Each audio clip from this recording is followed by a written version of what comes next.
22 years ago today, the United States was attacked and almost 3,000 people perished. The day was September the 11th, the year 2001. On that day, 4 highly coordinated suicide terrorist attacks were carried out by Al-Qaeda. 19 terrorists hijacked 4 commercial airliners and weaponized them. The first 2 planes hit the Twin Towers of the World Trade Center in New York City. The third successfully targeted the Pentagon, the headquarters of the U.S. Department of Defense, in Arlington County, Virginia. That plane was American Airlines Flight 77. The hijackers flew the plane into the western facade of the Pentagon at 9:37 a.m. The fourth plane was intended for the White House. That was United Airlines Flight 93. As passengers attempted to subdue the hijackers, the aircraft crashed into a field in Stony Creek Township, Pennsylvania, near Shanksville at 10:03 a.m. That bravery possibly spared the White House and those who were in it that morning. Our guest today was one of those people in the White House that day, and she has graciously agreed to share her story with us. It's a difficult story to share, painful and poignant, but without her story, and others like it, 9/11, like history generally, can fall into a collective amnesia. We can forget it. Our guest today tells us why we need to remember the events of that day through her own experience.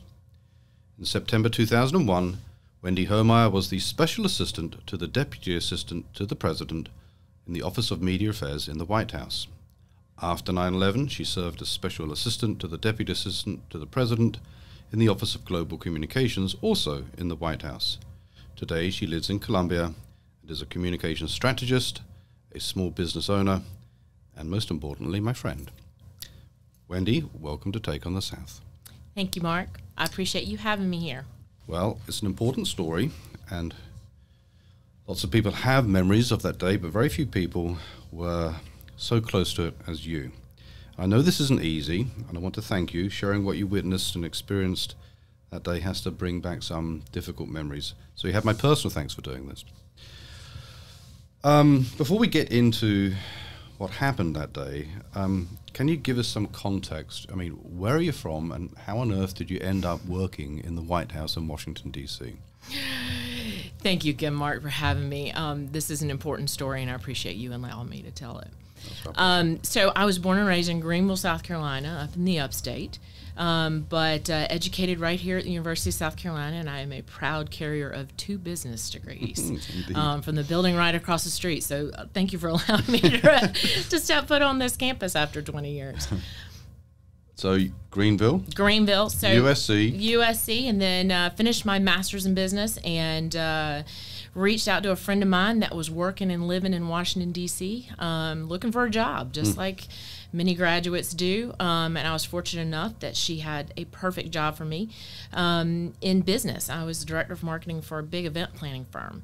So I moved up to D.C., loved it. I just packed up all my stuff and moved. I'd never lived there, but loved the adventure that it offered. But after a few short years, a friend of mine and former boss, who is a fellow Greenvillian, fellow South Carolinian, and former press secretary, Carol Campbell, called me up and said, I need you to come work with me. At this point, he was working for the Bush-Cheney election committee, and so I said, why not? Why not? Let's try something different.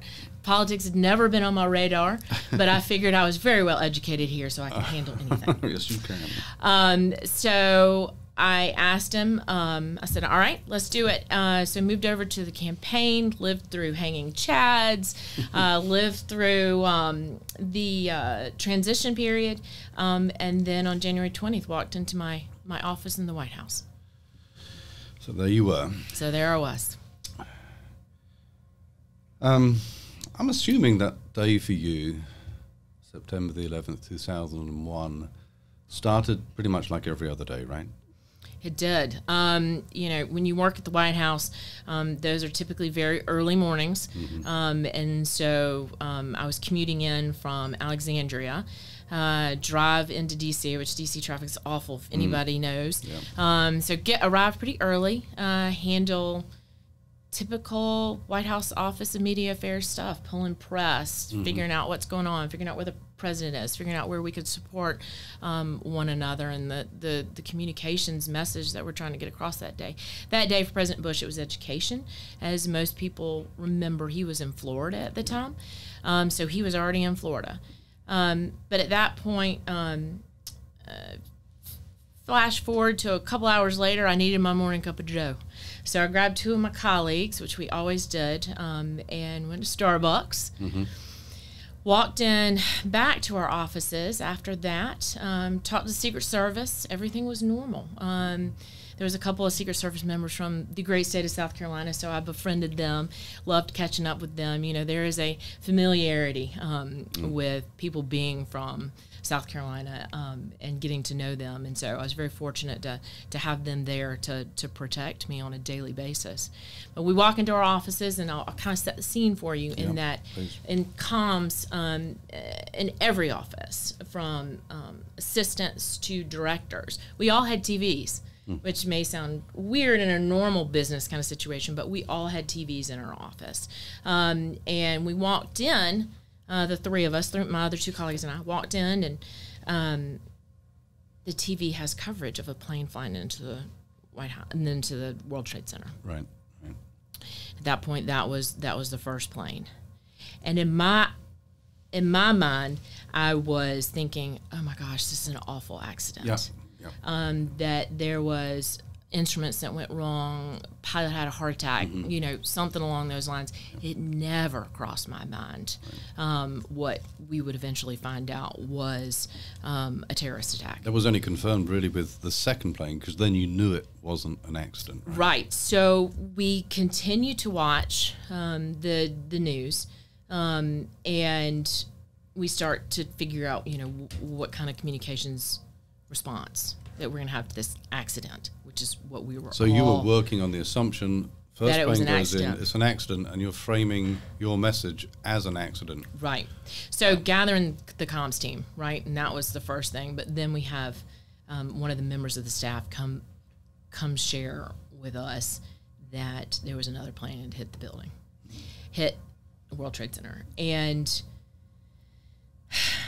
my boss at the time, he didn't believe it. He was like, "No, you had to have watched a replay. There's no, you know, just." He was in disbelief, like a vast majority of us were. We thought definitely, this was a replay. But then we come to find out that no, it's not. Yep. So at that point, we are shifting gears to it being an accident, to it being something else. Then I have one of my fellow South Carolinians come in my office, Secret Service, and say we're getting ready to evacuate the building. Take your shoes off, run. Take your shoes off. Because we all wore heels. Right, of course. All the females in there, we all wore heels. Where were they telling you to run to leave. Just leave. Just get to out get of the out. building. Yeah, get off the complex. The alarms go off. And then that's when we knew that we needed to get out immediately and as fast as possible. There was no walking. It was running. And you have to remember this was in early 2000s. I grabbed my Palm Pilot, which had all of my contacts in it, and my pager.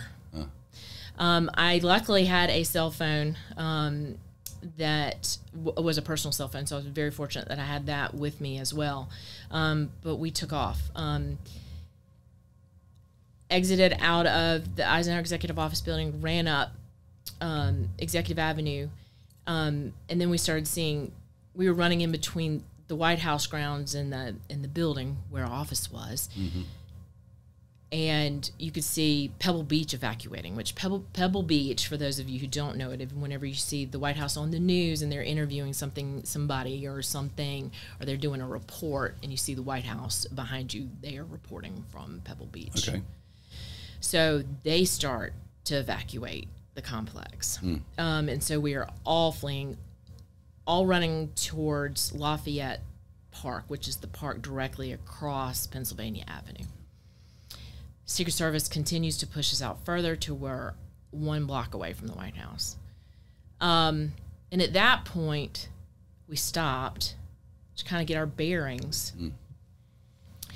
This was the first time that I kind of realized what was happening. And then the ground starts to shake. And you hear an explosion off in the distance. That was what we assume now was the Pentagon. Yeah. We evacuated a mere minutes before the plane ran into the Pentagon. And at that point, you know, we all thought, oh, we could be next, right? Because we're still relatively close to the grounds. Right. Didn't know, had no idea what was happening at that point. There was rumors flying that state was hit. There was rumors that Congress was hit. I mean, it was kind of all over the place. Everybody was running around. We decided that eventually we needed to get indoors. So grabbed as many staff members as we could, and took over. Chrysler had a office about 3 blocks away from the White House. So we took over that building. Everybody was leaving from there anyway, and they're like, you know, help yourself to whatever. So we took over that. I was with senior levels of staff, and we all just got to work. So you basically took over the Chrysler, not the Chrysler building, but right. And you set up your comms office there. Right. Was that easy to do? I mean, it sounds like it's quite a complicated thing to do. I know it. At the time, you know, there's no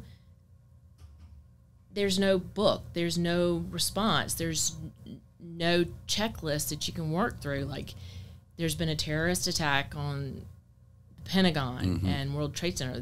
There's no checklist that you can go through. Okay, this is what we need to do. So, you know, and you have to remember we were less than 9 months into the administration at this point. It was very, very early in the administration. That's right.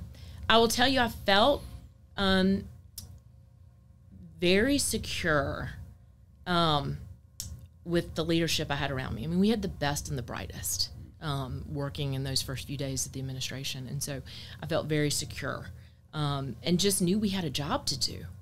There was no time for fear. There was no time to break down. You just had a job to do, so it was just head down. Yeah. So the events kind of took over. You went into the events, kind of owned them. What did you end up doing? I mean, roughly what time is this, Wendy, when you're in that building owned by Chrysler? Lunchtime-ish. Lunchtime, okay, around noon. Mm-hmm. And how long does it take you to set up your comms in that building? Like, when does it become functional? Immediately? So I will tell you, you know, with some of the technology that we had or didn't have at the time, I was sending pages to staff members to try and let them know, you know, other staff members that had gone elsewhere and where we were in locations. But as things kind of settled down, Secret Service started picking off the senior levels of members and taking them to more secure locations. So, yeah, at that point, they all kind of knew where we were, and they were picking off senior level staff. And what was your principal job that afternoon, once you'd sort of identified people where they were, reallocated them? Were you crafting any messages as a communications specialist? I mean, or were you just basically managing internal messages? Was there a public-facing element to this? So my job was more internal. Okay. It was more herding the cats, if you will, and making sure messages got clearly communicated internally. And again, we were all in. Whatever needed to happen, happened. You know, if we needed to find paper for the printer, I mean, you saw every level of the staff doing just whatever needed to be done at that point. I mean, as a communications specialist in person, you were kind of in a very difficult position because the cell phones weren't working, right? I mean, Right. I mean, nothing was really working. Nothing was working. Landlines, I guess, were. Landlines were, and good old reliable pager was. Yeah, the pager. Right. And at that time, you know, you think, well, why didn't you just text? Well, text at the time was push A, you know, push 1 3 times to get to the C, push, you know, and so that was very labor intensive. But that was one of the means of communications that we had to use. Because if you used your cell phone, you got a fast busy. Yep. That was all you could get through. It must have been very frustrating. It was aggravating. Yeah. It was aggravating because you're used to just picking up the phone and being able to call who you want. And, At what point did you learn that the plane that crashed in Pennsylvania was likely headed for the White House? Did you learn it soon after that afternoon, or? No, days later. Days later, really? Yeah. Yeah, see, I can't. This is why this conversation is so important. Even if you were alive on that day and you followed the news, so many details get lost in the murk of history, right? Mm-hmm. And I can't remember when it was released that the Pennsylvania crash was likely headed for the White House, but it wasn't immediate, is what you're telling me, right? Right. Okay. I mean, there was investigations. There was, you know, there was a lot of information that needed to be kept secret until we knew exactly if there was any more cells, if there was any more planned attacks. So there was a lot of information that we had to keep top secret until they knew the full event and if there was anything to come. I'm just trying to picture what the streets of Washington were like around Lafayette Square, outside the White House, when you were asked to evacuate the White House. Were people, you know, the general public, were they walking? Did they seem to be aware of anything? Was there a melee? I mean, what did it look like? You knew. Did other people know? You know, Washington is a very interesting place. News moves very fast. Okay. Even in the days of non-text messages so much. But DC's very, very aware.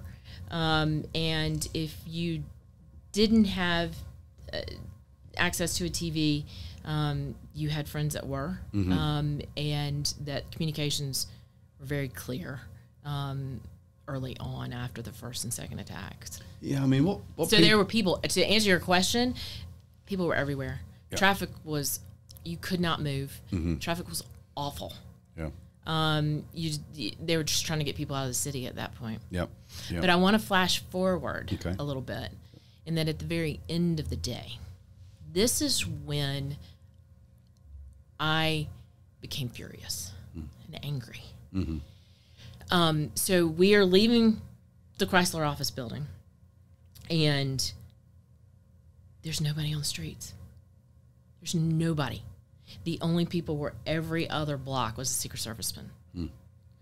And so my colleague and I are trying to walk back towards the grounds to get our cars.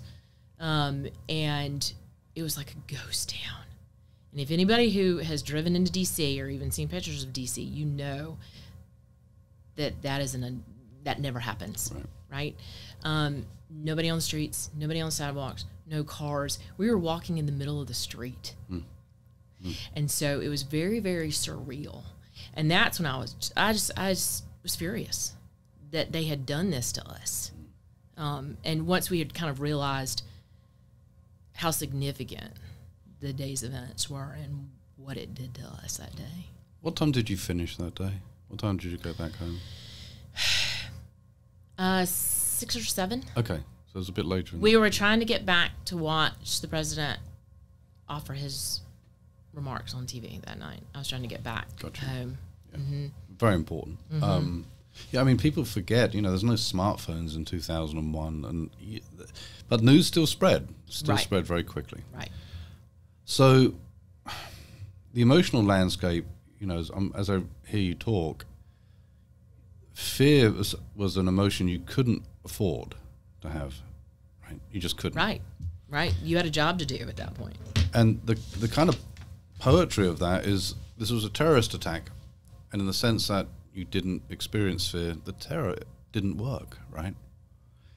And then anger. And kind of the backdrop to this, Wendy, is, you know, the Pentagon is 3.5 miles away from the White House. It's right there. And you heard the ground shudder But did it sort of operate as a backdrop throughout your day, the smoke billowing and the smell and the sounds of it? Were you aware of that? No, not during the day. Okay. Every day, though, on my way to work, I lived in Alexandria, so every day I drove down 395 and past the Pentagon. Yeah. And on my way home is when I saw it. Mm. That wasn't on a TV screen. Right. You know, I mean, we'd seen, the coverage, but that was the first time I'd seen it in real life. And again, there's nobody on the roads. I mean, it was like me and maybe one other car besides emergency vehicles. And it was shocking, until you see it in real life. It just didn't hit home. It was still smoking. There were still emergency vehicles trying to find people who were still alive. There were rescue workers, ambulances, just kind of all over the place. And all you saw was the Pentagon caved in.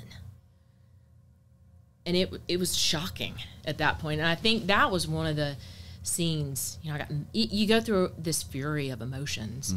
And, I'm mad walking around D.C. And then all of a sudden I'm like, it hit hard going home. Of course. Of course. I hadn't talked to my parents all day, barely talked to my boyfriend at that time, who is now my husband of 20 years. It was difficult to see that in real life. I can't imagine. I just can't. I mean, you see it, you see photographs of it, you see it on the television, but to drive past it, because the road isn't that far from it. I mean, it's literally in your face. Yep. Okay. Several years ago, the state newspaper interviewed a number of South Carolinians about their experience, and these were people in Washington. They published this in 2015, and that was you, Congressman Clyburn, Bill Tootin, and then Jamie Harrison, a few others too. And I reread that piece, 8 years old now, and I was struck by how virtually everybody, to a person, said something along the lines that we have an obligation to talk about that day and its aftermath, because not discussing it, not kind of reliving it almost, will just invite forgetfulness and amnesia. And that was 8 years ago. In your opinion, Wendy, are we in danger of sort of losing our memory about 9/11? So, as a history professor, you know the reason why we study history. That's right. Right? That's right. And it has always been my impression that we study history to see how events affect us and how we can be better in the future. The impact of 9/11 on that day was very clear to the people who lived it, who were here. They remember where they were when it happened. Yeah. They can tell you, where they were living, what they were doing, if they had to run home from work, if they had friends in New York or D.C., they all remember that. But since we are in the year 2023, it happened in 2001, like we're talking about kids nowadays weren't born or too young to remember. So there's a whole generation of people who don't remember the significance of those attacks. So that's one of the reasons why I was thanking you for allowing me to tell the story, because I feel it's very important on many levels that we continue to remember this story and how much of an impact that day had on every American, and just our way of life. Everything from TSA, making sure that you can't take more than a few ounces on a plane, to always staying vigilant, to making sure that you're kind of keeping your eyes open for things that look askew. So I was going to ask you about the aftermath, the effects, right? Because you're entirely right. It is an historical moment. And one of the reasons that we're having this conversation is because you lived through it, and that keeps the memory alive and the event alive. But it's also alive in terms of we still live with it, right? We live with it in really powerful ways. Everybody still lives with it, courtesy, as you say, of the TSA, right? I mean, you go through a metal detector, you can only take a few ounces of water through. That's a direct effect of this. What are some of the other kind of legacies that remind us that we're still living through history? So, you know, as you can tell, I've got tremendous memories from that day. Yeah. And to me, as painful as they are, it's very important that those memories don't fade, that we continue to tell that story.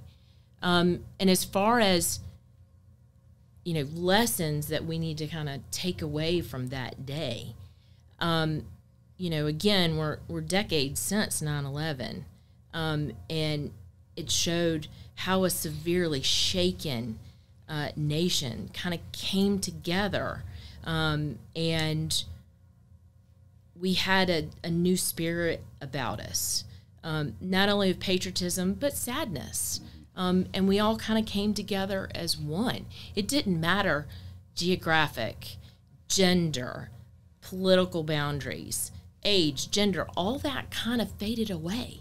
And that it showed that America is strong, and that terrorism against America is not going to stand. And you're not going to divide us when it comes to a serious infraction like that. Yeah, that sounds to me like the fundamental lesson. I do wonder, it strikes me that we've lost the emotional echo of that day.